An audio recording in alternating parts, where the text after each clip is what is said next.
Vamos a ver temas de gasto y antes de empezar a entender cuestiones propias de cómo se asigna el gasto público o cómo se decide, es importante entender qué información tiene en cuenta un gobierno para intervenir a través de su política de gasto y de ingresos. Por ejemplo, si da una ayuda social, ¿por qué la da? O sea, tiene que de alguna forma medir o captar que hay un problema de necesidad de ingresos, por ejemplo. Entonces, uno de los temas centrales en la información que tiene en cuenta un gobierno para decidir sus políticas es la medición de la pobreza. Otro tema que vamos más adelante es la medición de la desigualdad. Pero bueno, en la clase de hoy vamos a ver el tema de pobreza. Antes de ir a los ejercicios, es importante explicarles cómo se mide la pobreza en general y en particular en Argentina.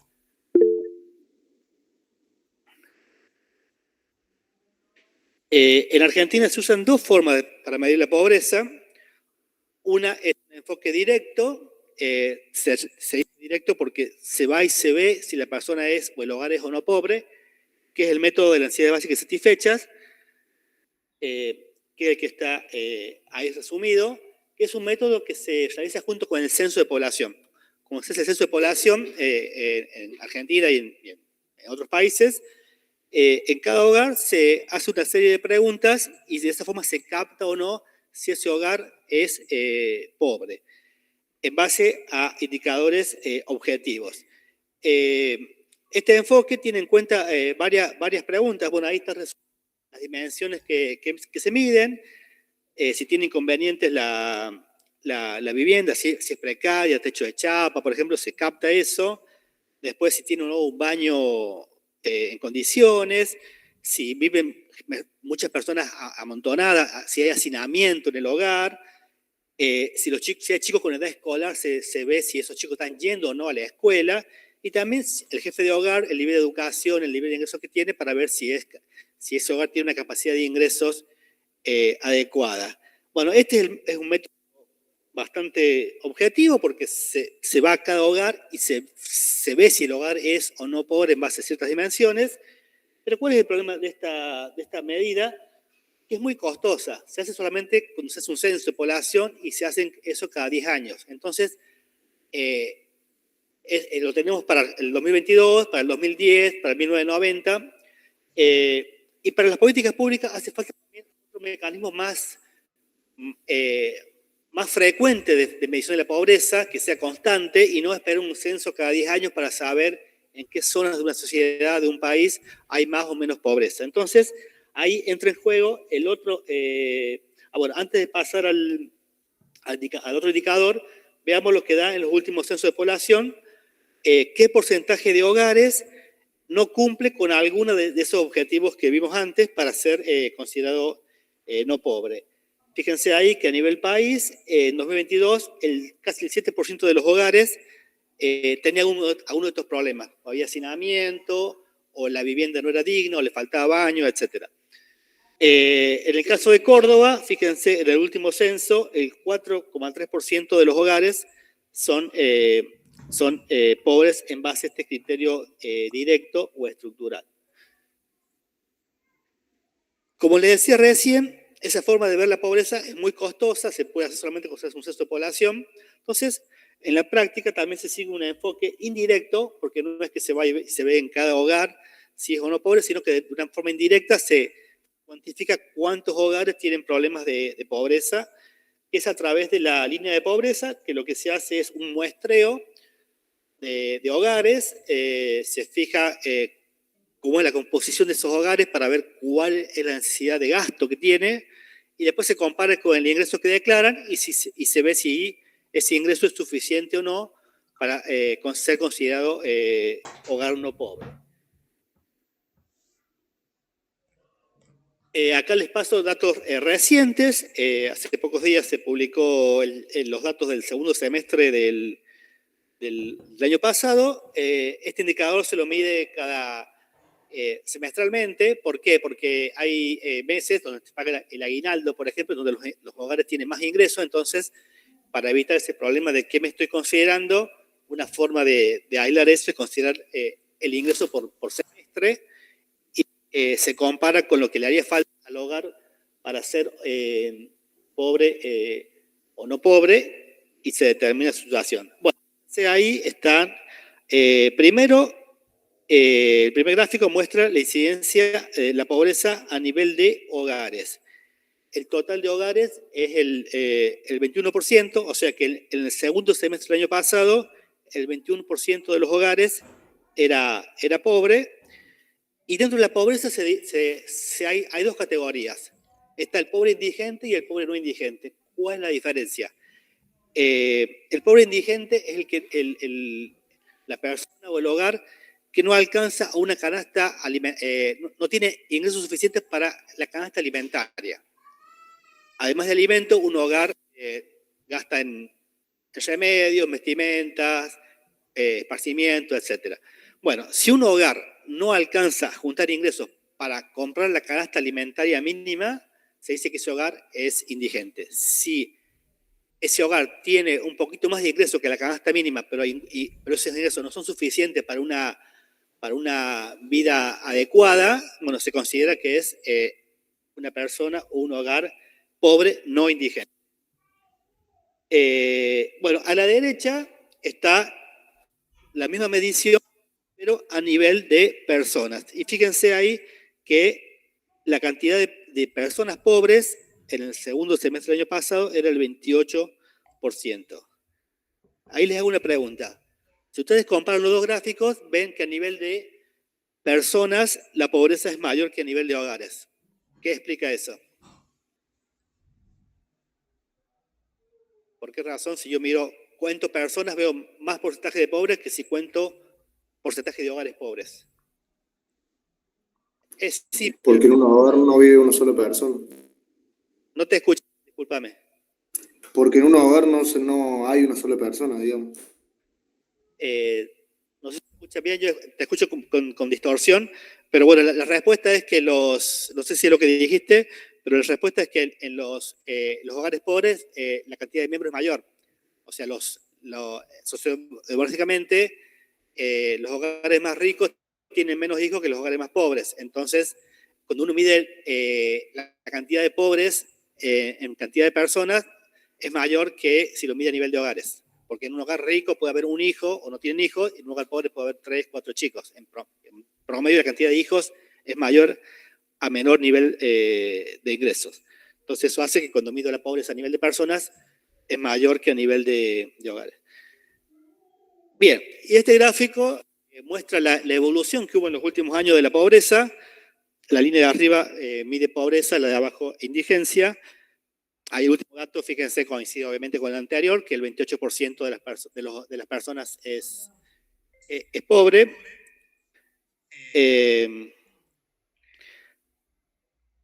Fíjense la fuerte suba que se produjo en el primer semestre de 2024, que fue cuando fue el cambio de gobierno, que venía una alta inflación, se devaluó, se dispararon los precios. Bueno, la cantidad de personas pobres llegó al 53% casi. Y después hubo una caída muy fuerte de la pobreza, que eso ha dado lugar, si ustedes siguen los medios, las discusiones o en redes sociales, bueno, si está bien o no esa caída tan fuerte que se observa en la pobreza después de ese salto que se produjo a fin del gobierno anterior y comienzo de este gobierno con todo el proceso de suba de inflación y devaluación. Bueno, hay consenso entre la gente que sabe que no hay algo de datos truchos por parte de INDEC, o sea, nadie está argumentando con evidencia que esa caída fuerte está mal medida. Sí hay discusiones en cuanto a la metodología que sigue el INDEC, bueno, ¿por qué ha pasado eso? En parte es esperable que la caída fuerte de la pobreza se ha dado porque bajó la inflación y eso, bueno, obviamente que eso permite a los hogares tener ingresos más estables. Cuando hay una disparada inflacionaria, como fue a fin del gobierno anterior y comienzo de este gobierno, hay muchos ingresos que no se actualizan, entonces se te dispara la pobreza, pero cuando hay estabilidad tiende a ir a valores más bajos la pobreza.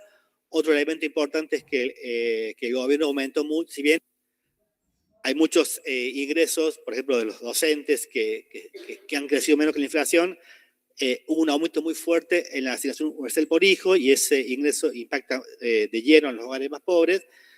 Entonces, por ese lado también hay elementos para explicar por qué cayó tanto. Después hay otra cuestión que está en discusión, es si se están midiendo o no los ingresos, mejor los ingresos informales. Hay personas que argumentan que ahora el INDEC está midiendo mejor todo el ingreso que tienen las personas que no es mediante un trabajo formal. Entonces eso explica también una caída de la pobreza que en realidad no es tal, sino que estaba mal medido antes y ahora se le mide mejor. Pero bueno, son discusiones que se están dando sobre por qué cayó tan fuerte. No hay dudas que cayó de manera importante la pobreza, pero está la discusión si esa caída es tan fuerte como se ve en el gráfico o hay cuestiones en la metodología que no están perfectas. Cuando hablamos de pobreza también es muy interesante entender la composición de la pobreza, porque depende de quiénes sean los pobres, también va a determinar qué tipo de políticas son más adecuadas. Fíjense ahí ese gráfico, lo que hace es mostrar la pobreza, pero por rango etario. Recién vimos que a nivel total de personas, el 28% de las personas son pobres en el segundo semestre del año pasado, que es la primera línea que están viendo ustedes ahí. Pero ¿qué pasa cuando abrimos a la población por rango etario y vemos cómo en cada segmento de la población incide la pobreza? Y fíjense que los niños, las personas de 0 a 14 años, la tasa de pobreza es del 41%, o sea, mucho más alta que el promedio. Y por otra parte, cuando vamos a las personas mayores, 65 más, solamente el 9,7% de las personas las personas adultas, adultos mayores, son pobres. Entonces, eso también es muy relevante en cuanto a qué es más prioritario. Si hay recursos escasos, un presupuesto limitado que tiene el gobierno, ¿dónde tiene que poner más énfasis? En los niños o adultos. Bueno, si nos limitamos por esta información, es como que es donde más la pobreza es en los niños, y además eso tiene consecuencias en el futuro. Entonces, cuando sean adultos, entonces como que si miro solamente este cuadro, como que me orienta a que debo priorizar la niñez. Obviamente que hay muchas otras consideraciones que hacer en cuanto a cómo priorizar el gasto, pero bueno, esto para mostrarles dónde pega más fuerte la pobreza.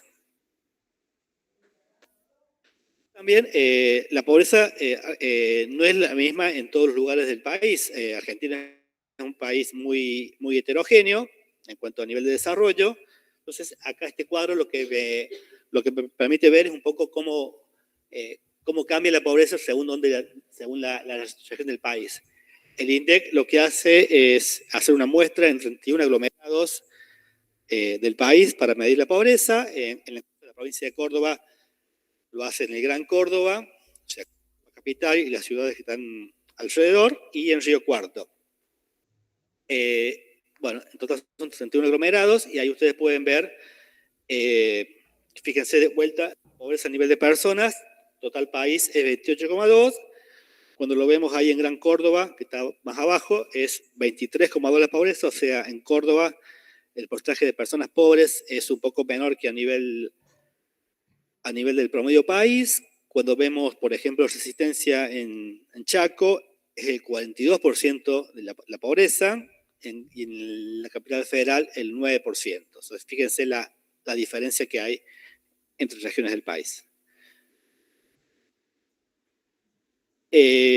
Bueno, ¿cómo se hace para medir la pobreza? Bueno, ya después vamos a ver cómo es el cálculo y vamos a ver ejemplitos, pero lo que se hace es definir una persona adulta, un hombre, se toma una unidad de referencia. El hombre adulto, no me acuerdo la edad de referencia, hace 30 años, como que vale, es la referencia. Entonces, ¿cuánto necesita un hombre 30 años para no ser pobre? Bueno, entonces ahí está eso se mide, o sea, hay una canasta que se considera que tiene que consumir, se la evalúa todos los meses y ahí ustedes tienen la evaluación de este hombre de 30 años, cuánto tiene que consumir, cuánto tiene que tener de ingresos para comprar una canasta suficiente y no ser pobre. Y ahí lo que ustedes ven es que el costo de esa canasta cambia según la región del país. ¿Por qué? Si ustedes viajan o conocen el país, ver que en Buenos Aires, capital federal, las cosas son más caras que acá y son más caras, y acá son más caras que quizás en las regiones más pobres del país. Lo que cuestan los alimentos, los servicios, etc., cambiando según el nivel de desarrollo que tiene una región.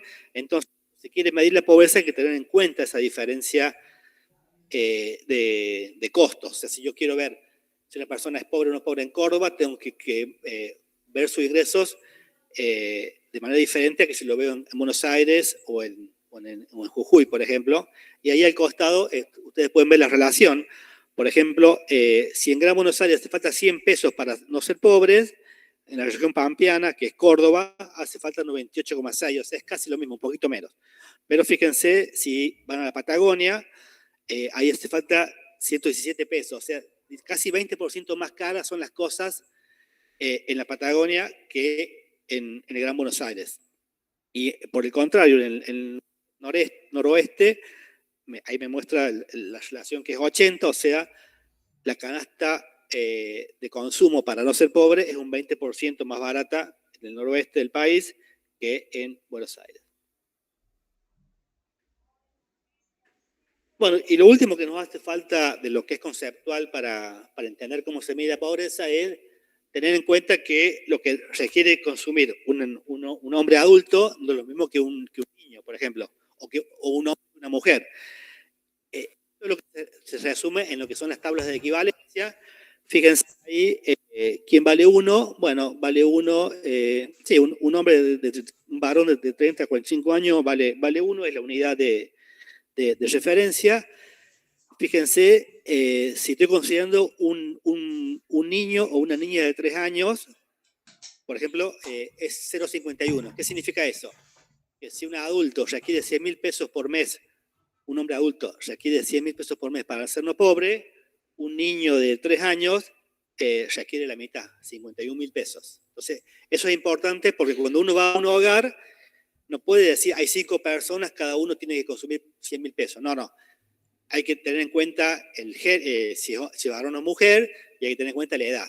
Y en base a eso se calcula bien cuánto es el nivel de ingresos que hace falta en ese hogar para ser no pobre. Bien, terminamos con la parte conceptual. Eso lo vamos a aplicar ahora en los ejercicios. ¿Alguna duda de lo anterior? Lo vamos a ver ahora de vuelta con ejercicios. Bueno, ¿qué me dice ahí el ejercicio? Me dice, dado los siguientes datos, se le pide que determine la incidencia de la pobreza. Incidencia es una medida de pobreza que es la que ustedes conocen, qué porcentaje de personas o de hogares son pobres. Eso es la incidencia. Vamos a ver más adelante que hay varias medidas de pobreza. Incidencia es la más común, la que todos conocen, pero no es la única y tiene sus limitaciones. Entonces, vamos a ver otra que es la brecha de pobreza. Ya cuando la calculemos, voy a explicar cómo se la interpreta. Bueno, en un ejercicio, ¿qué se les da a ustedes como datos? Voy a ocultar esto que molesta. Bueno, primero hay que saber cuánto es el ingreso de una persona adulta, la unidad de referencia para ser no pobre, un número chiquito para hacer fácil las cuentas. Vamos a suponer que una persona adulta, no distinguimos por sexo, vamos a hacer simples los cálculos, 5.000 pesos le hace falta para ser no pobre, sí. Sí. En la guía tienen números, son los mismos de la guía. Tengo numerado acá. Son exactamente lo mismo de la guía. Bien. Bueno, entonces, vamos a suponer que una persona, hombre o mujer, adulto, no importa, para ser no pobre necesita 5.000 pesos. Vamos a hacer una escala de equivalencia muy simple. Si es un adulto, vale por 1, no importa si es hombre o mujer, y si es un menor, vale por la mitad. O sea, un menor requiere, por lo tanto, si ustedes se fijan en el dato, requeriría 2.500 pesos para ser no pobre.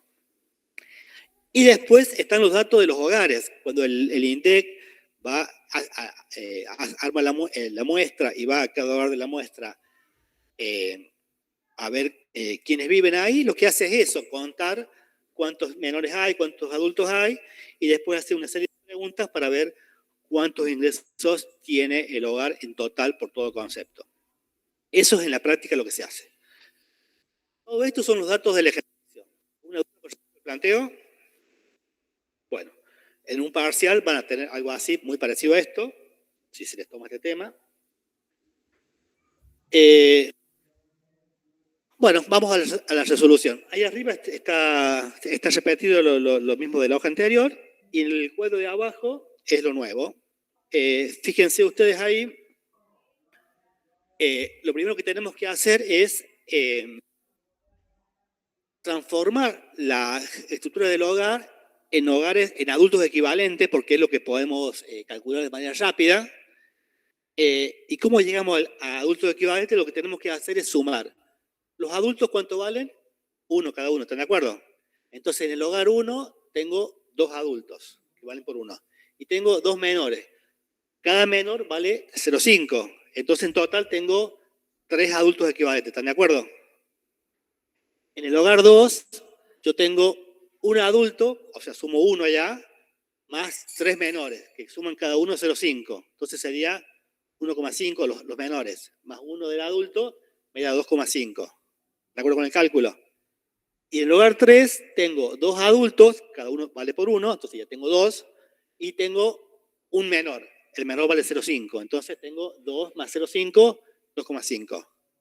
¿Están de acuerdo?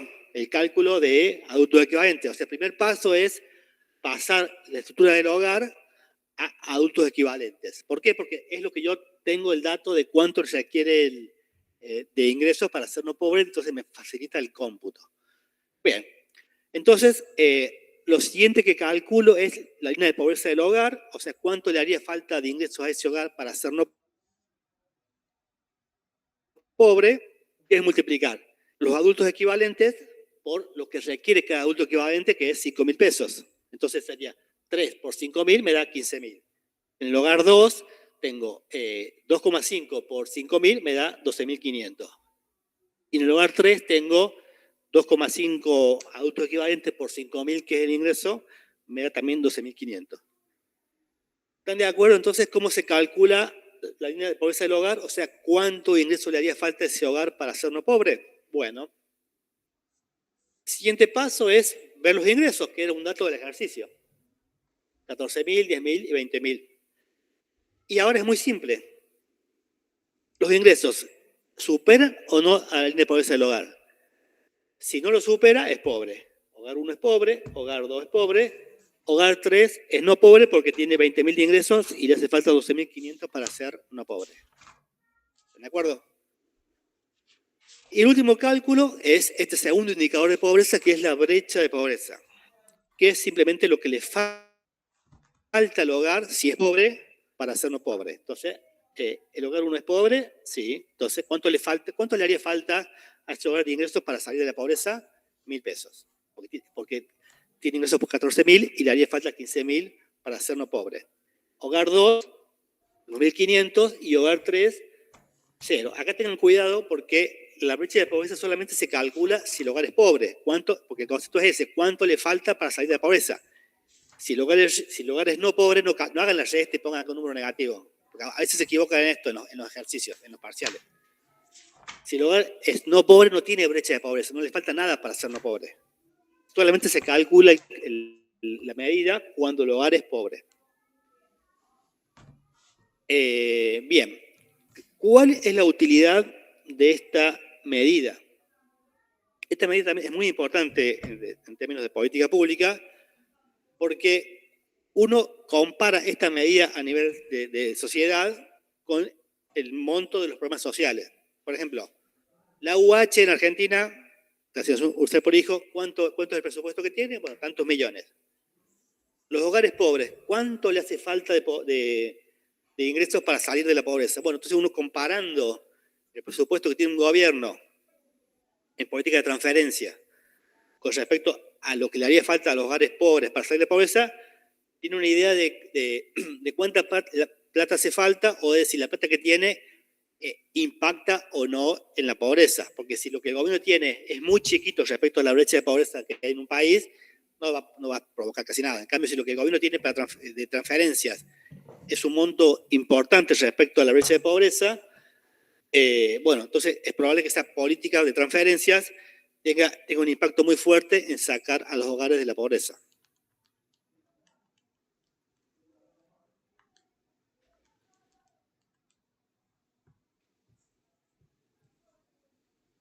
Bueno, vamos con los indicadores, un poco ya lo expliqué. La incidencia, como les decía antes, es lo que ustedes conocen, o sea, qué porcentaje de personas o de hogares es pobre, eso es incidencia. Lo que está hecho acá es calcularlo. ¿Cómo se calcula? Bueno, a nivel de hogares, es qué porcentaje de hogares es pobre. Entonces teníamos 2 hogares pobres y 1 pobre, entonces la incidencia es 2 sobre, a nivel de hogares es 2/3, ¿están de acuerdo? Y a nivel de bueno, acá están repartidos los valores del cuadro anterior. Y a nivel de personas, lo que tengo que hacer es sumar las personas que son pobres, de los hogares pobres, o sea, repasando. La pobreza se calcula a nivel de hogar. Después puedo contar hogares o personas. Entonces, yo ya sé que hay 2 hogares pobres y un hogar no pobre. Si quiero ver cuántas personas pobres hay, lo que tengo que hacer es contar cuántas personas viven en los hogares pobres. Entonces serían 4 acá y 4 acá, serían 8 personas. ¿Cuántas personas hay en todo el país? Son 8 más 3 no pobres, 11. Entonces, a nivel de personas, la pobreza es 8 sobre 11. ¿Están de acuerdo? A nivel de hogares, tengo 2 hogares pobres sobre 3, 2/3, y a nivel de personas tengo 8 personas pobres sobre 11 en total. Me da 0,73.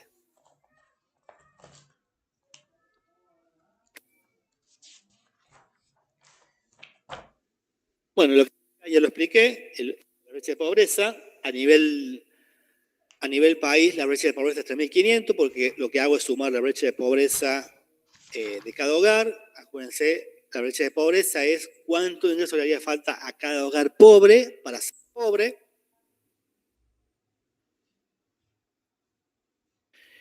Y ahora vamos un poquito a la explicación de por qué no hay una única medida de pobreza, sino que existen muchas medidas. Vamos a ver 2 o 3 nada más ahora. Voy a hacer acá en el pizarrón lo mismo que está ahí en la presentación. Vamos a graficar el nivel de ingreso de las personas en el eje horizontal. En algún lado está la línea de pobreza.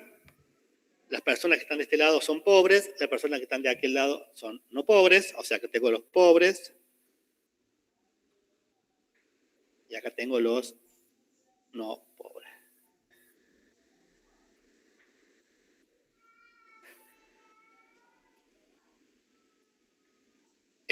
A ver cuál ejemplo estaba primero. Bueno.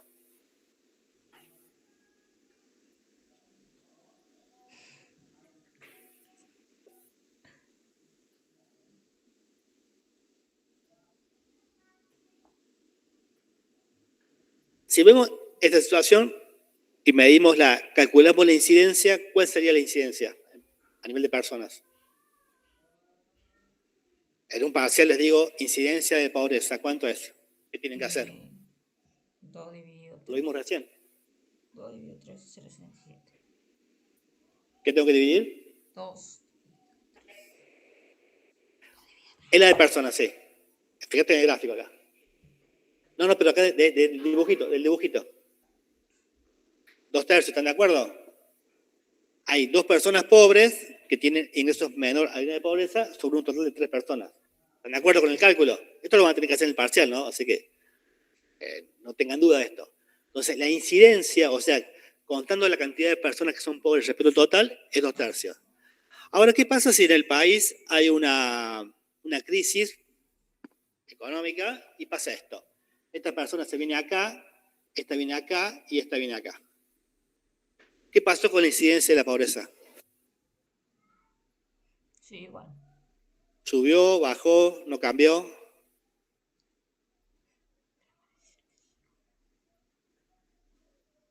Están acá ahora. Este se movió acá, este se movió acá y este se movió acá. Si calculo de vuelta la incidencia, ¿cuánto me da ahora? Lo mismo, ¿están de acuerdo? Entonces, este indicador de incidencia es muy intuitivo, de decir cuántas personas o qué porcentaje de las personas no alcanzan una canasta mínima para ser no pobre. Y entonces todo el sentido del mundo es intuitivo, pero no capta toda la realidad. Si pasó esto en el país y todos son un poquito más pobres, pero ninguno saltó de ser no pobre a pobre, la incidencia no me cambió. Entonces, es por eso que si ustedes leen las noticias, todo el mundo habla de esto, de la incidencia. Tanto por ciento de los hogares son pobres, las personas son pobres en Argentina. Pero, si uno quiere entender el problema de la pobreza, esto me da un poquito de información, no me da toda la información. Porque no me capta esto. ¿Qué pasa con las personas pobres si son más o menos pobres? Entonces, por eso que hay otro indicador que es la brecha de pobreza, que lo que vimos recién, es cuánto le falta a cada persona o a cada hogar para ser no pobre, si es pobre. ¿Y qué pasó con la brecha? ¿Cambió? ¿No cambió?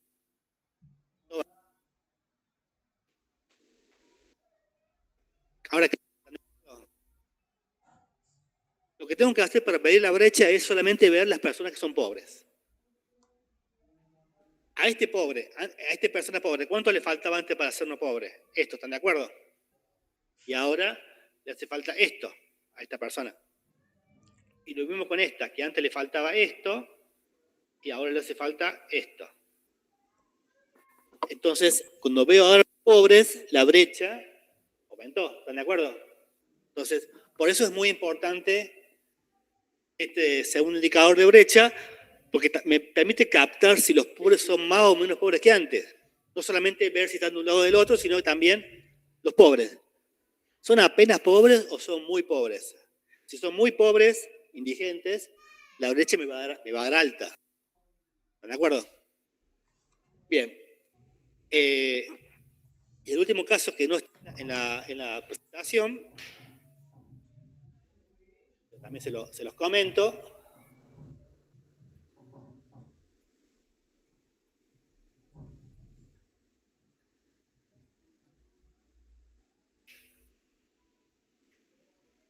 Es el concepto de severidad de la pobreza.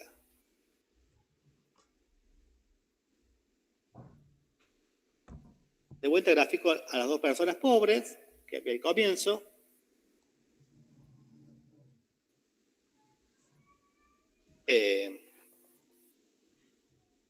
Por alguna razón hay una crisis particular en el país y esta persona se mueve para acá, no sé, 100 unidades. Y esta persona que está acá se mueve para acá 100 unidades. O sea, más 100, menos 100 de ingresos. ¿Qué pasó con la incidencia? ¿Cambia? No. No llega hasta acá. ¿Cambia o no cambia? No cambia, ¿están de acuerdo? Porque tengo igual que antes 2 pobres al comienzo, 2 pobres al final. La brecha, ¿cambia? ¿Sí o no? Sí, la brecha sí. Este pasa a ganar 100 pesos más que antes, pero no sale de la pobreza. Y este que es más pobre pasa a ganar 100 pesos menos que antes. ¿Qué pasa con la brecha? ¿Cambia o no cambia? ¿No cambia? ¿Están de acuerdo? Porque la brecha es cuánto le falta al total para llegar acá. Pero este se acerca a 100 y este se aleja a 100.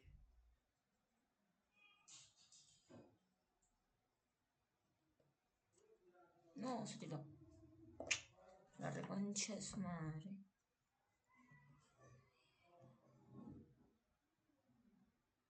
¿Qué es eso?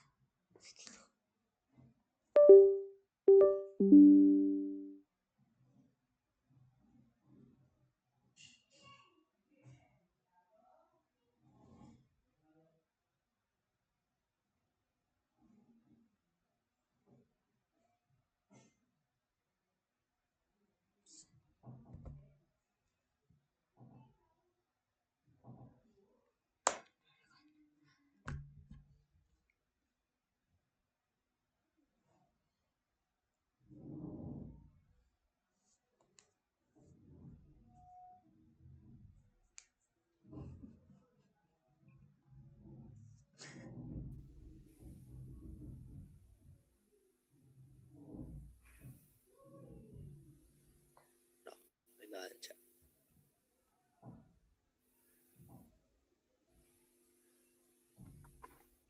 Bueno, con esto estaríamos terminando lo que es el concepto de pobreza. Hemos visto primero la parte conceptual, cómo se mide en Argentina, eso es muy importante para que ustedes entiendan cómo se deciden las políticas públicas en Argentina y en cualquier país. Después hemos visto algunos ejercicios de cómo se mide la pobreza y ahí vimos que se pueden calcular diferentes indicadores porque no hay ningún indicador que sea ideal, que tenga toda la información. Vimos 3 indicadores posibles: incidencia, que mide qué porcentaje de la población o de los hogares son pobres; brecha, que mide cuán lejos están los pobres de ser no pobres, o sea, cuál sería la transferencia de ingresos que habría que darles para que salgan de la pobreza. Y después otro concepto que es la severidad, que me mide cuánta desigualdad hay entre los pobres, o sea, si tengo pobres muy pobres, ese indicador me lo permite captar.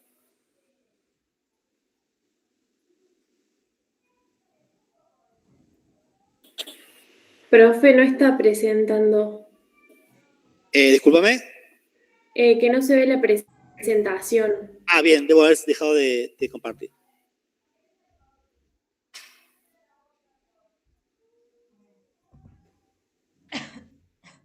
Bien, llega justo, Mauricio.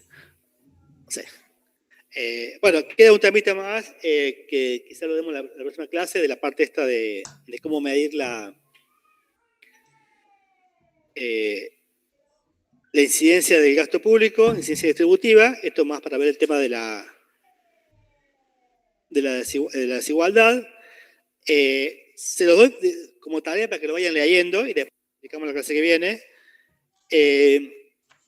Acá lo que van a ver en este ejercicio es cuando uno analiza el gasto público, cómo incide en la población, y la podemos, por ejemplo, separar en quintiles. ¿Qué sería en quintiles? Sería en grupo de 5, el 20% más pobre hasta el 20% menos pobre de la sociedad. O sea, el quintil 1 sería el 20% de las personas más pobres.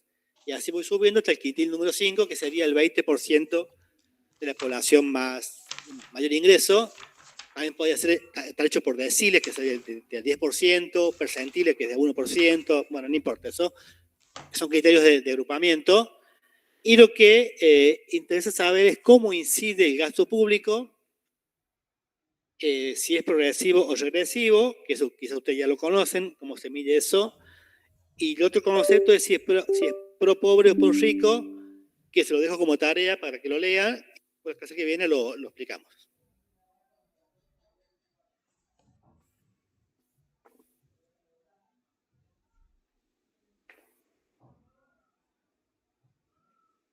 Buenos días. Bueno, ahora vamos a arrancar con otra parte de la unidad 3, que es básicamente alguna ejercitación referida a teoría de los bienes públicos. Vamos a estudiar cuáles son las características que debe cumplir un bien para ser considerado público o privado, o incluso un bien público impúblico. Y por último, vamos a avanzar hacia clasificadores presupuestarios y interpretación de un presupuesto público real, por así decirlo. Bien. Bueno, ¿cuál es la principal característica de los bienes públicos? Básicamente son bienes que, de no ofrecerlos del sector público, no serían ofrecidos por el mercado por unas características particulares que ya vamos a pasar a ver. Por ejemplo, ¿cuáles serían esas condiciones? Hay dos características que tiene que cumplir un bien público. Que sea no exclusivo.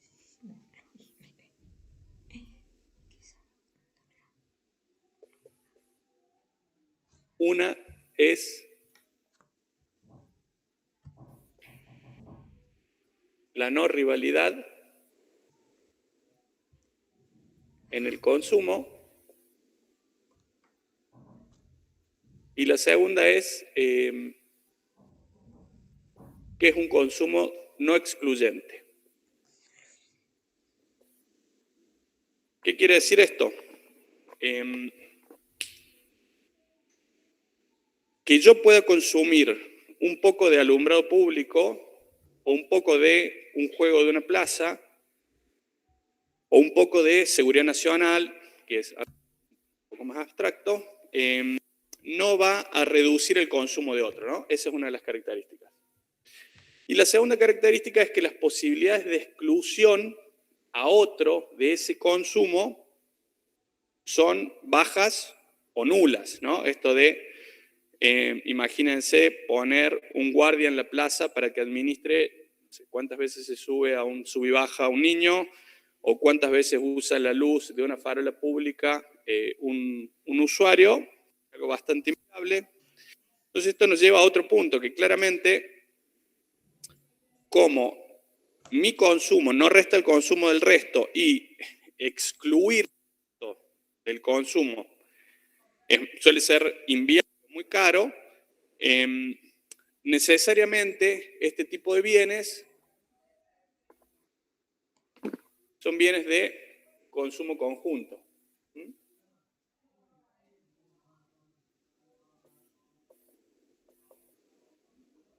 ¿Qué es lo que sucede cuando hay consumo conjunto? Es decir, un grupo importante de personas que se va a beneficiar del consumo de ese bien, es que necesariamente nos lleva a establecer ciertas reglas de votación, ¿no? Nos vamos a tener que poner de acuerdo en qué nivel de este bien público queremos estar, o queremos tener, o queremos disfrutar. No sé, el tamaño de una plaza, el tamaño de una pileta, podrían dar muchos ejemplos más.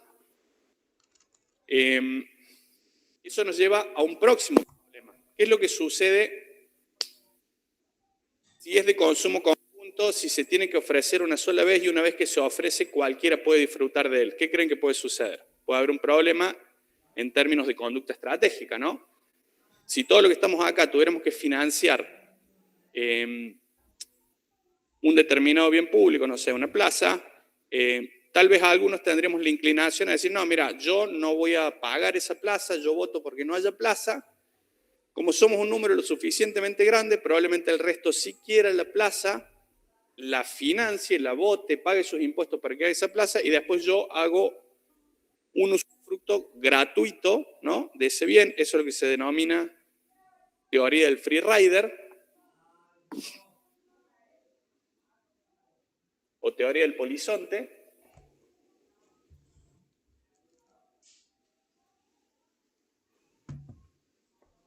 Y es muy poco probable que ese bien se ofrezca exactamente en el óptimo. La condición de optimalidad o de producción óptima de este bien es que la sumatoria de los beneficios que otorga el bien sea igual al costo de producirla, ¿no? Esta sería regla de Samuelson.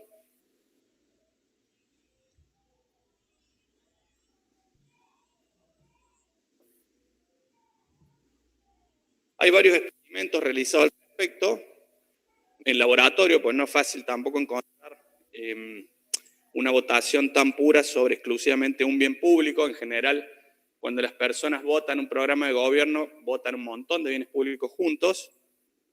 Pero en experimentos en laboratorio lo que se ha dado es que básicamente el bien se produce, pero a un nivel inferior que si todos fueran sinceros respecto a sus preferencias. Es decir, esta regla no se cumpliría, se daría en general o se ofrecería un nivel relativamente bajo de bien público, pero el bien se ofrecería. Pero ¿qué sucedería en el extremo? ¿Qué pasa si todos especulan con que el resto va a pagar por ellos el bien público a la hora de votar y mienten esperando que el resto diga la verdad? Bueno, en el extremo, todos mienten, dicen yo no valoro el bien no se ofrece, la oferta del bien es cero y todos pierden. O sea, claramente una asignación ineficiente.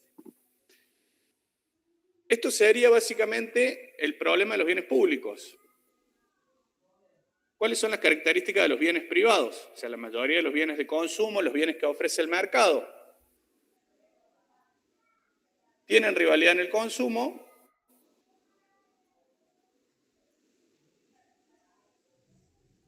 y existen posibilidades de exclusión.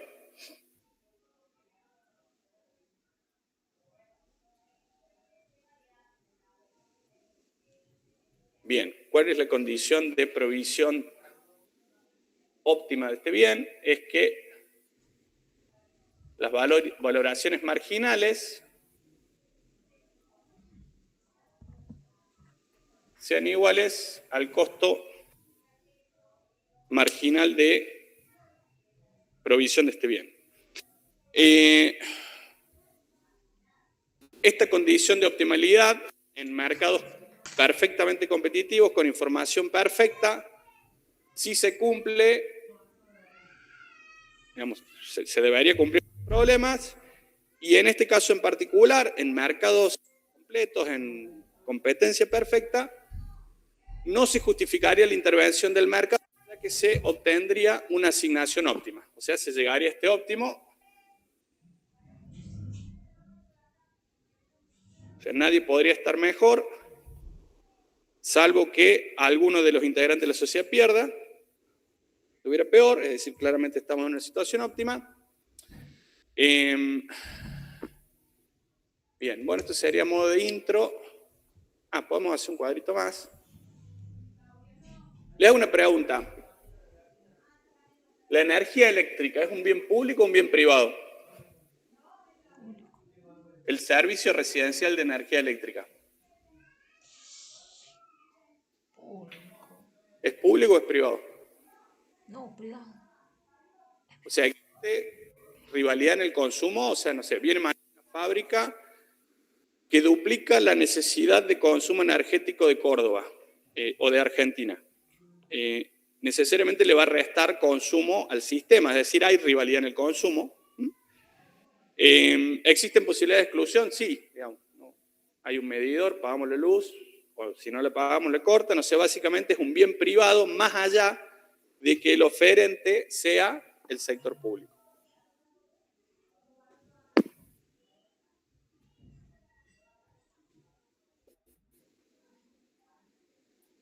Vamos a hacer un cuadro.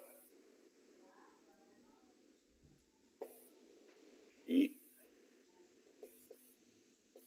rivalidad consumo. Supongamos. ¿Sí? Vamos a hacer un cuadro de doble entrada. Si hay rivalidad en el consumo y si existen posibilidades de exclusión, ¿qué tenemos acá?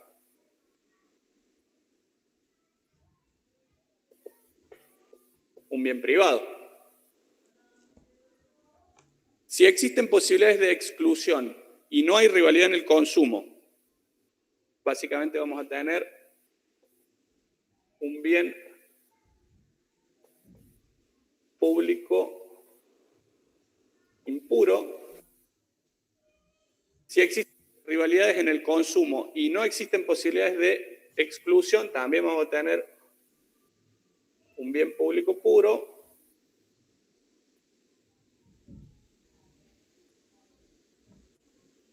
Y si no existen rivalidades en el consumo y no existen posibilidades de excluir a terceros del consumo de ese bien, vamos a tener un bien público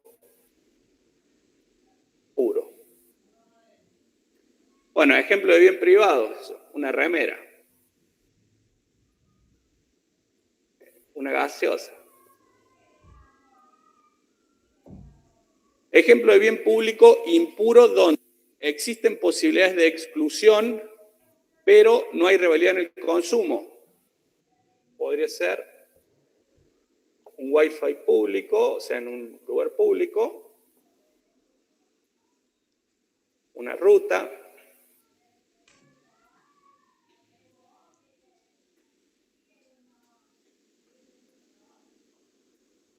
Vamos a este otro cuadrante, rivalidad en el consumo y no hay posibilidades de exclusión. Este es más complicado de encontrar, pero, por ejemplo, pesca en mares territoriales.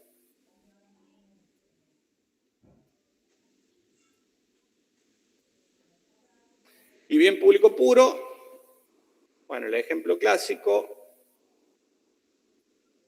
defensa nacional,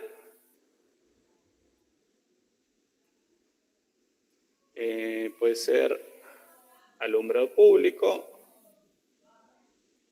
y bueno, y después ya vamos a ver que hay un montón que se podrían definir como en una escala de grises, ¿no?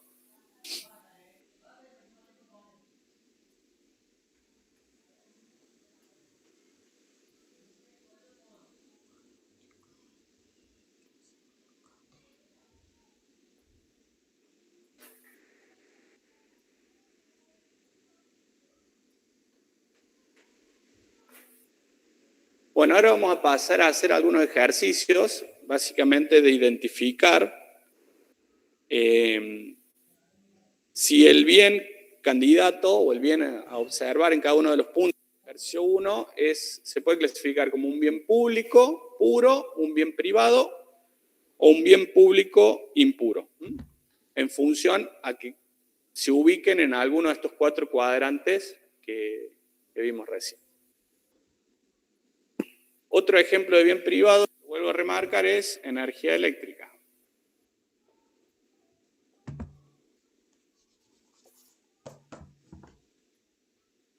Más allá de que lo pueda proveer el Estado, por ejemplo, tiene características privadas. No hay que confundirse ahí. Bien, bueno, vamos a clasificar estos bienes en función de esas categorías. Un automóvil tiene consumo rival. Sí. ¿Existen posibilidades de exclusión? Sí, o sea, claramente es un bien privado. Bien, un ascensor. ¿Existen posibilidades de exclusión? Digamos que es poco probable, si bien en algunos edificios grandes, en el sector privado, puede haber una persona que lo maneje, pero podríamos decir que en general no existen grandes posibilidades de exclusión. ¿Y existe consumo rival? Digamos, depende de la hora. En un edificio público a las 12 del mediodía probablemente está congestionado, entonces se podría decir que es un bien congestionable, por ende podemos decir que es un bien público puro cuando no está congestionado o un bien público impuro. Vamos a la próxima. Bueno, defensa nacional. Bueno, ya sabemos que no hay mucho consumo rival y existen bajas o nulas posibilidades de exclusión. O sea que este es el bien público del libro por naturaleza, el bien público puro.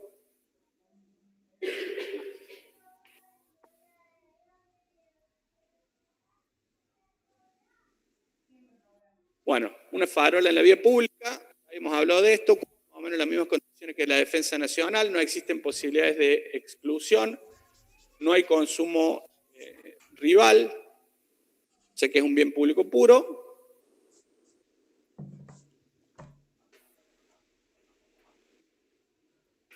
Bueno, la autopista, sabemos que la autopista en general, sobre todo cuando es una autopista, viene a solucionar problemas de congestión, por eso probablemente sea un bien público impuro, si bien habría que ver a qué hora, probablemente funcione como un bien público puro en horas no pico y como un bien público impuro en horas pico, porque hay congestión. Y desde el punto de vista de las posibilidades de exclusión, ¿existen posibilidades de exclusión? El próximo. Museo. Bueno, acá el museo, digamos que puede o no tener consumo rival, porque puede o no estar sujeto a congestión, también depende de qué tipo de museo, ya hablamos algo similar en términos de parques. Si está sujeto a congestión, va a haber consumo rival, las posibilidades de exclusión siempre son posibles y razonables, por eso podemos decir que va a ser un bien público privado si está sujeto a congestión, no sé, por ejemplo, el Museo del Louvre seguramente es un bien privado. Otros museos por ahí menos visitados, que nunca hay demasiada congestión, pero aún se mantienen las posibilidades de exclusión, va a ser un bien público impuro. Bueno, una cerveza, ya sabemos, si me la tomo yo no se la puede tomar otro, o sea, claramente consumo rival, existen posibilidades de exclusión en un Estado de Derecho, o sea que es un bien privado. Policía cumple las mismas condiciones que Defensa Nacional, o sea, sería un bien público muy parecido. Podemos hablar de que hay consumo no rival, habría cuestiones muy excepcionales, no sé, una ola de robos en un momento determinado, en el mismo momento y mismo lugar determinado, que colapse, ¿no? Que congestione la demanda, pero podríamos decir que eso no es tan habitual. Entonces vamos a tener consumo no rival, no hay posibilidades de exclusión, bien público puro. Vamos al próximo. Bancos de pesca en aguas internacionales, bueno, es algo que pusimos allá, en uno de los cuadrantes. Básicamente es un bien público impuro porque existe consumo rival, pero no existen posibilidades de excluir a otros del consumo porque básicamente en mares territoriales no hay ley, o sea, no hay forma de regular, en aguas internacionales no hay forma de regular la pesca y por ende se produce una sobrepesca, ¿no? Entonces claramente acá estamos ante un bien público impuro. Camiseta de fútbol, ya sabemos que es consumo rival y excluyente, es un bien privado. Autobús es un bien privado.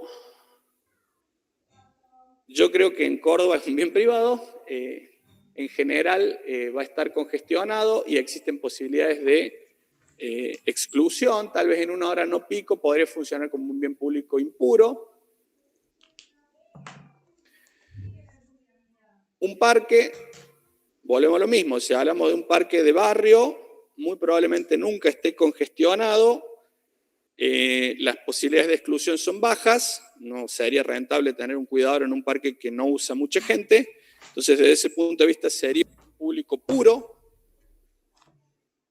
pero podemos irnos al otro extremo, si es un parque de diversiones, por ejemplo como Disney, que tiene una alta demanda, que en general está congestionado, que hay consumo rival y que al ser un negocio tan grande es rentable establecer ciertas estrategias para excluir del consumo a terceros, podemos hablar básicamente de un bien privado. Fíjense que acá, en función al contexto, podemos pasar de un bien público puro a un bien privado, en lo que es parques en particular.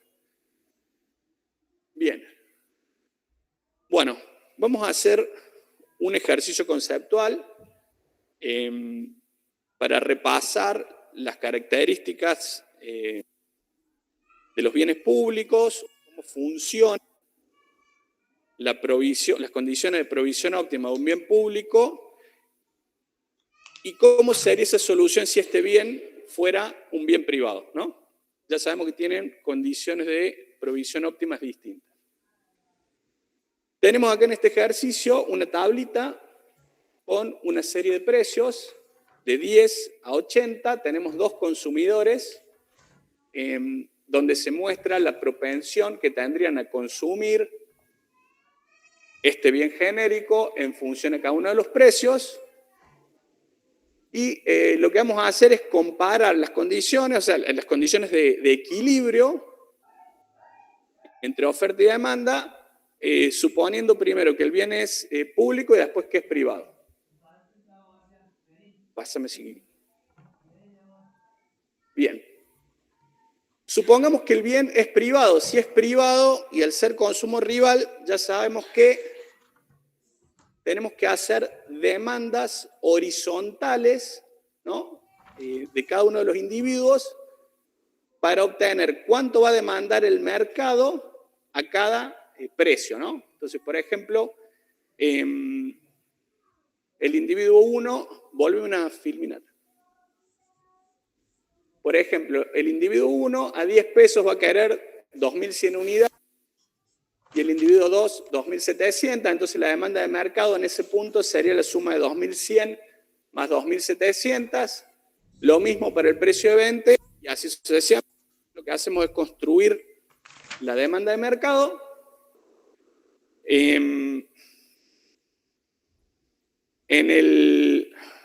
En el enunciado nos dice que el costo marginal es igual a 60, o sea que lo tomamos como la oferta.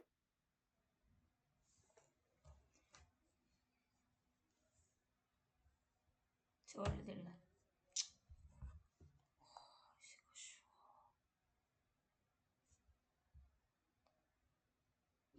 hijo?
$200, pero la diferencia que vamos a tener es que el consumidor 2, al valorarlo más, va a estar dispuesto a pagar 40 y el consumidor 1, al valorarlo menos, va a estar dispuesto a pagar 20.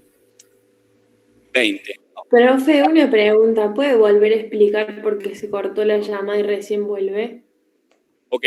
¿Más o menos de dónde se cortó? De cuando empezó a explicar esto, si no me equivoco. Bien. Cuando empecé a explicar bienes públicos. No, cuando empezó el gráfico este. Bien. Este que estás viendo acá. Bueno. Sí. Ok. No, lo que decía es que como ahora estamos hablando de un bien público puro, necesariamente tenemos que establecer, o se tiene que establecer un solo valor del bien público, un solo valor fijo, una oferta, para que todos consuman. Por ende, y recordando la condición de provisión óptima del bien público, que es que la sumatoria de los beneficios marginales de cada uno de los consumidores tiene que ser igual al costo marginal, lo que nosotros vamos a hacer es sumar justamente verticalmente cada demanda, o sea, a cada cantidad potencial que se puede ofrecer el producto, ver cuánto pagaría cada uno de los demandantes. En este caso tenemos 2. Construimos la demanda total y en el punto donde la demanda es igual a la oferta, ahí tendríamos el equilibrio. Fíjense que ese equilibrio se daría en 1800. El individuo 2 pagaría 40 y el individuo 1 pagaría 20. O sea, claramente el individuo 2 tiene más preferencia por este bien público que el individuo 1. En términos de el equilibrio final, no sería de mercado en este caso, sino el equilibrio final de oferta del bien público,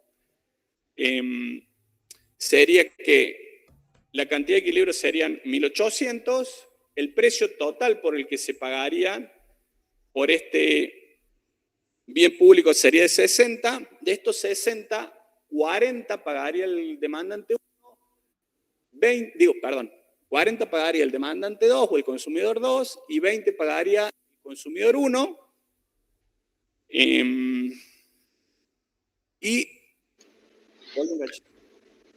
Profe, Sí, y obviamente fíjense que acá todos tienen que consumir lo mismo, pero van a pagar un valor distinto. Es decir, va a ser al revés que las condiciones de provisión óptima de un bien privado. Sí. no se ve el PowerPoint. ¿Cómo? No se ve la presentación en el Meet. Ah, bien.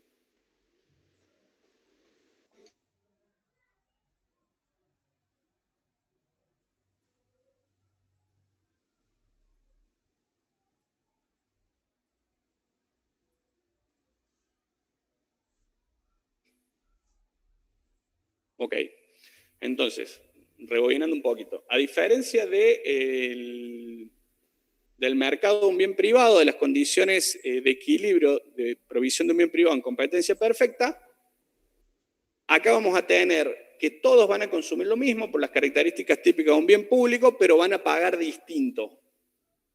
En el caso del bien privado va a ser al revés. Todos van a pagar lo mismo, pero van a consumir distintos niveles en función de las preferencias que tengan por este tipo de bien. Vamos al próximo. Bueno, ahora vamos a hacer un poco más analítico, sin la gráfica. Suponga que existe una comunidad compuesta de 3 consumidores o grupos de igual tamaño. Estos consumidores poseen las siguientes funciones inversas de demanda por un bien público. El individuo A, PA igual a 26 menos QA. El individuo B, PB igual a 28 menos QB. PC igual a 33 menos QC. Donde P es la utilidad marginal de los 3 consumidores y Q la cantidad consumida. Suponer que Q es un bien público puro. El primer punto dice cuál es la función de demanda por el bien público para la comunidad y cuántas unidades debe consumir del mismo cuando el costo por unidad es 60. Bueno, vamos primero a ese punto.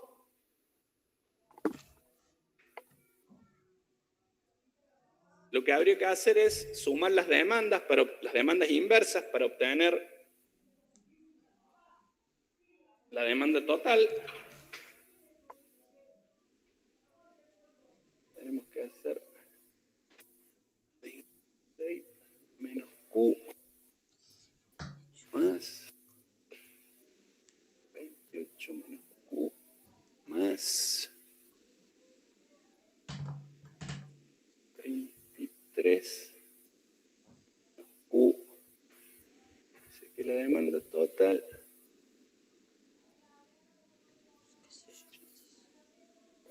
87 menos 3Q. Entonces ya tenemos la demanda total inversa, sería, y la tenemos que igualar a la oferta total, que en este caso es igual al costo marginal, es igual a 60. Le hacemos 87 menos 3Q igual a 60.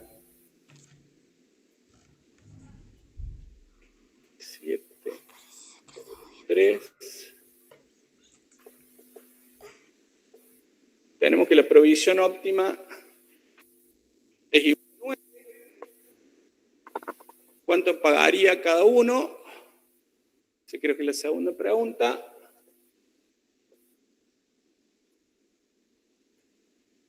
Pagaría 17. A, B, pagaría 19. Y C, pagaría 24. Fíjense que si sumamos esto, nos debería dar 60, que es justamente igual al costo marginal. Bien, también recordemos que todos no van a pagar lo mismo, pero sí van a consumir lo mismo, el volumen va a ser 9.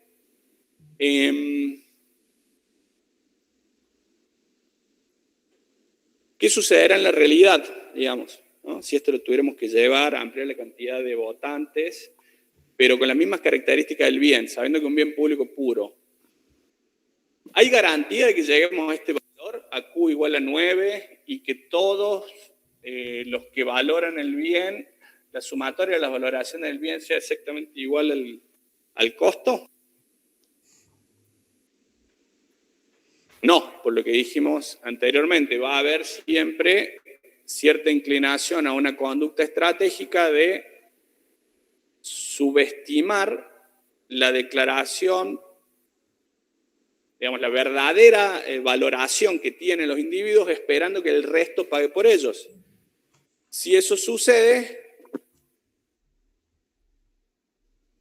estos valores van a ser inferiores, algunos de estos valores, tal vez algunos digan la verdad, otros no, se rompa esta ecuación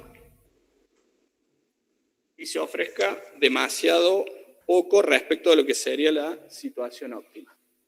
Vuelvo a repetir, esto se trata de el problema del polizonte o del free rider o del usuario gratuito del bien público. Vamos.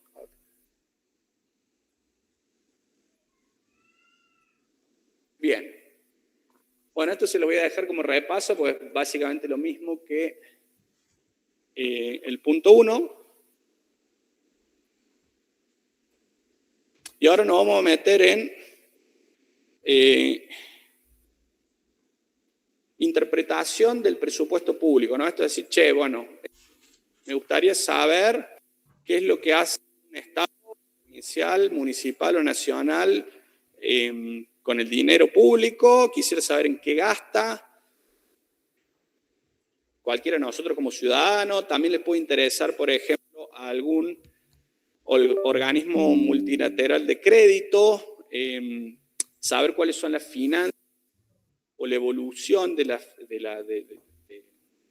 los ingresos y de los gastos de un país, justamente para darles o no un crédito.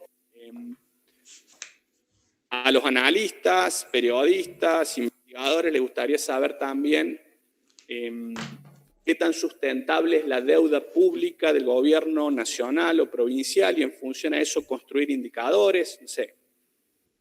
¿Cuánto recauda por año en relación al stock de deuda que tiene o del total de gastos?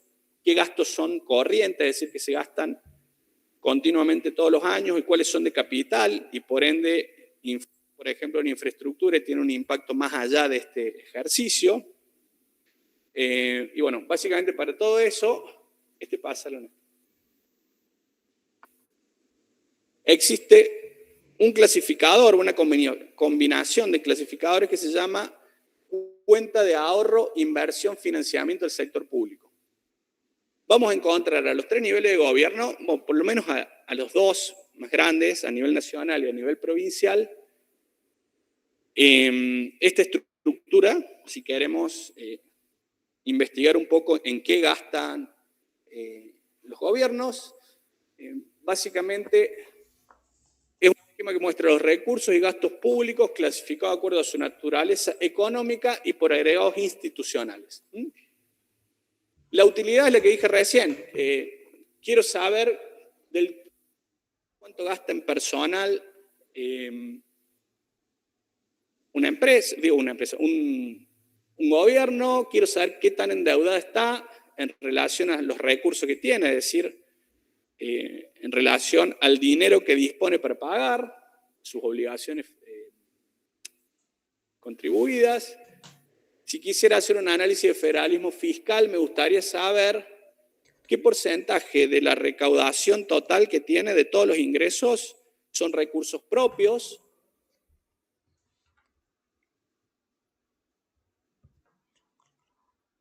Bien. Y acá llegamos básicamente a un esquema ahorro, inversión, financiamiento. Este es el de la provincia de Córdoba. Base de vengado, es decir, básicamente es la etapa en donde ya se consolidó el gasto, más allá de que se perfeccionaron las operaciones para ejecutar ese gasto, más allá de que se haya pagado o no. Fíjense que tenemos una combinación de clasificadores económicos de ingresos y gastos, porque divide a los ingresos en corrientes y a los gastos en corrientes de los ingresos y gastos de capital. Esta definición económica tiene que ver con que a la hora de clasificar ingresos y gastos, si este recurso, por ejemplo, va a impactar en este ejercicio fiscal o en futuros ejercicios fiscales. Si va a impactar en este ejercicio fiscal, por ejemplo, como es la recaudación de ingresos brutos de este año, va a entrar como ingreso corriente. Si es un gasto de personal o un gasto de insumo, va a entrar en gastos de consumo, también como gasto corriente. Si tenemos un gasto ya, por ejemplo, de infraestructura, quiero hacer una obra, va a caer en capital justamente porque esa obra va a tener efectos a lo largo de muchos años, no solamente de este periodo. Entonces, digamos, por eso es básicamente la definición o la distinción entre capital o corriente. Cruzamos esta clasificación con otra, que es la institucional. Fíjense que acá nos va a decir en qué gasta la administración central, es decir, la mayoría de los ministerios, las secretarías, ¿no? Por otro lado, vamos a tener lo que gastan los organismos descentralizados. En el caso de Córdoba, por ejemplo, las agencias, no sé, la agencia Córdoba Deporte o Córdoba Inversión Financiamiento.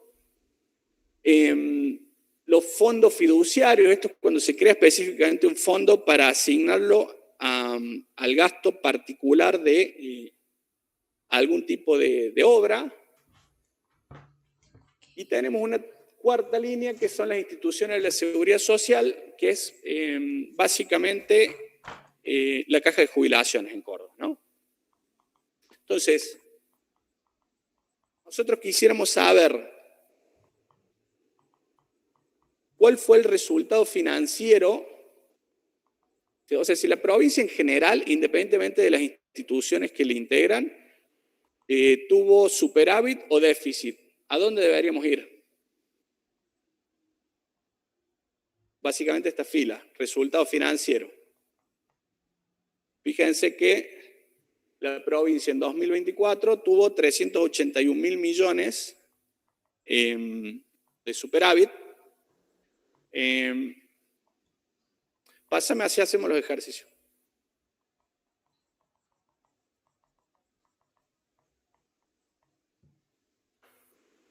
Bien, bueno, la primera ya la respondimos, existió un déficit, un superávit de la Administración Pública No Financiera de Córdoba en el año 2024, sí, tuvo un déficit de 381.000 millones. ¿Un déficit o un superávit? Yo ahora estoy dando. No sé si hay. Bueno, ahí volvemos. ¿Cuál es el resultado fiscal de la caja de jubilaciones? Vuelve para atrás, Néstor. Bien, fíjense que tenemos que ir a instituciones de la seguridad social y a resultado financiero, y vamos a observar el resultado financiero previo figurativas y vamos a observar que tuvo un déficit de 280.000 millones. La provincia en total tuvo un superávit de 381.000 millones, recién se me generó la duda. A ver qué otra pregunta más. Al final. Bien, ¿cuánto gastó la provincia en intereses y comisiones por deuda pública? ¿Eso dónde lo encontraríamos? ¿En gasto corriente o gasto de capital?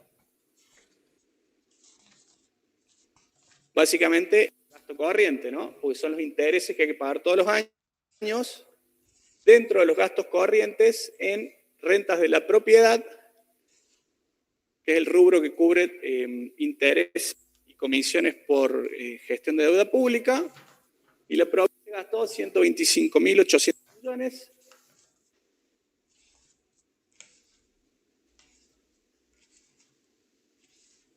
Bien. ¿En qué rubro se encuentra el dinero que la nación transfiere por fuera de coparticipación federal a la provincia para financiar gastos corrientes? Bueno, básicamente eso se encuentra en transferencias corrientes, porque es lo que transfiere la nación por fuera del sistema de coparticipación. Si fuera por sistema de coparticipación, serían básicamente los ingresos tributarios. En este caso, por fuera, y en general se transfiere para programas sociales específicos, entra en el rubro transferencias corrientes, y fue de 97.000 millones de pesos.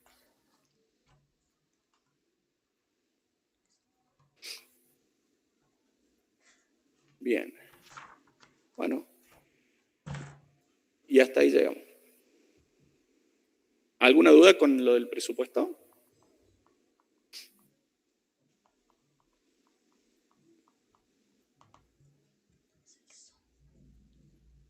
Un solo detalle que me estaba olvidando. En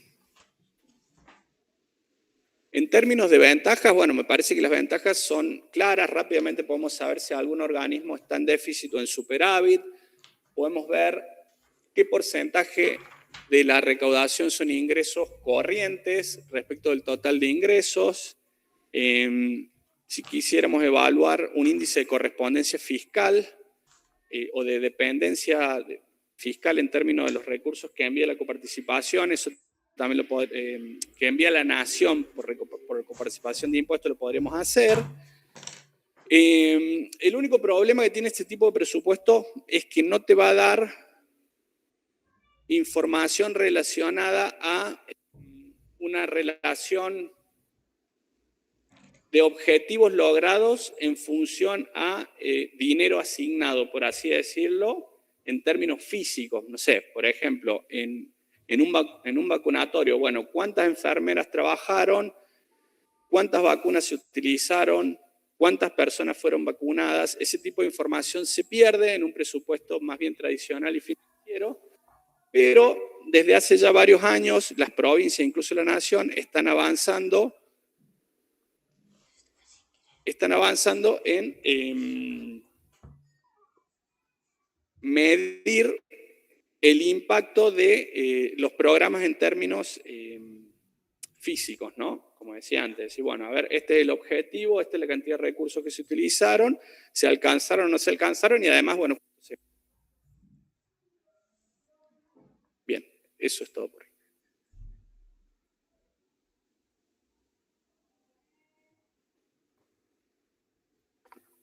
Sí, para terminar, ahí no está en la filmina, pero en la guía está un poquito ampliado. Esto tienen que leerlo, en todo caso, en la clase que viene los pasamos.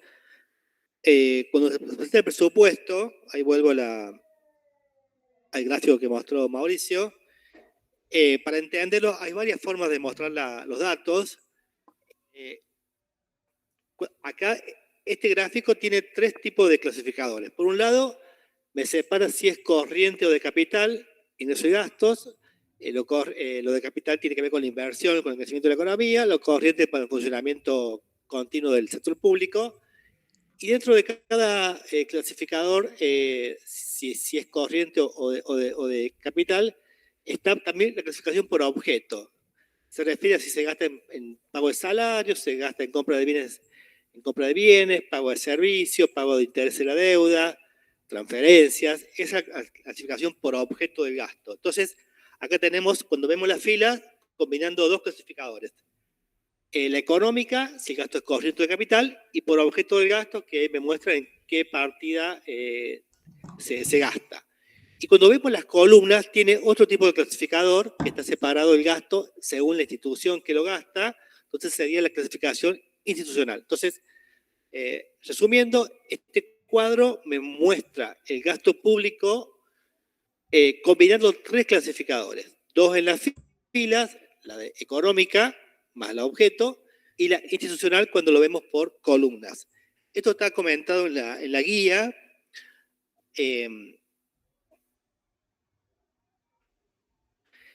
Aparte, bueno, ahí está la económica que responde a en qué se gasta o si se gasta o se invierte, por objeto que también la vimos, en qué se gasta, y la institucional. Esas 3 primeras ya las vimos.